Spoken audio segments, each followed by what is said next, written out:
नाशिक महानगरपालिका निवडणुकीसाठी मनसेनं आपल्या 54 उमेदवारांची यादी जाहीर करून आघाडी घेतली आहे। मात्र मनसेची नाशिकमध्ये कमांड सांभाळणारे महापौर अशोक मुर्तडक, शहराध्यक्ष आणि प्रदेश उपाध्यक्ष राहुल ढिकले यांचं नाव मात्र पहिल्या यादीत नसल्यानं आश्चर्य व्यक्त होत आहे। शिवसेनेनं युतीचा प्रस्ताव फेटाळल्यानंतर मनसे अध्यक्ष राज ठाकरे यांनी 2 दिवसांपूर्वी जाहीर सभेतून स्वबळावर निवडणूक लढवण्याची घोषणा केली होती।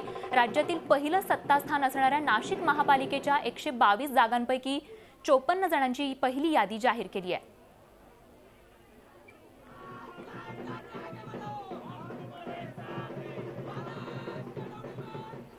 आणि या संदर्भात थेट नाशिकमध्ये जाऊयात। योगेश खरे आमचे प्रतिनिधी त्या ठिकाणून आपल्या सोबत आहेत। योगेश, नाशिकमध्ये भाजप उमेदवारांची यादी अजूनही जाहीर झालेली नाहीये, तर मनसेच्या पहिल्या यादीतून दिग्गजांची नावच गायब झाली आहेत। तर उमेदवारी अर्ज भरण्याच्या आजच्या शेवटच्या दिवशी नाशिकमध्ये काय काय घडामोडी घडतील अशी शक्यता आहे?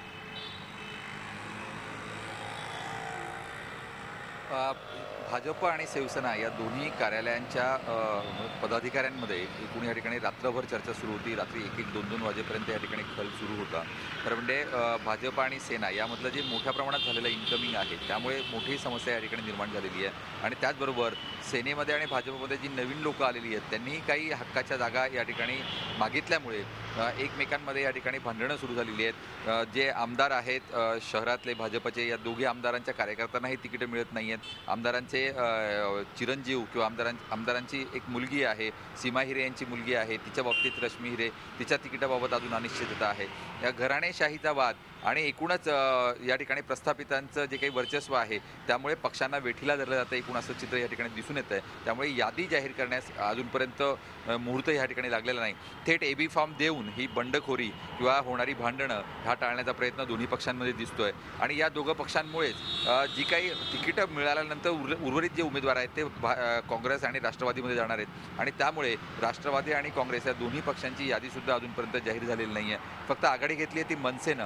मात्र एकूण एबी फॉर्म हे सरळ आता उमेदवारांच्या हातात दिले जातात की आयुक्तांच्या हातात दिले जातात हा सुद्धा एक प्रश्न या ठिकाणी आहे। कारण की उमेदवारांना अजूनपर्यंत एबी फॉर्म आपल्या हातात मिळतील की नाही याबद्दलची कुठलीही सूचना देण्यात आलेली नाही।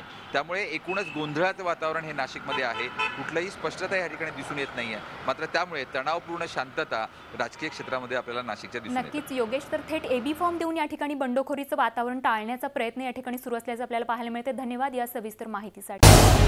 झी 24 तास रहा एक पाऊल पुढे।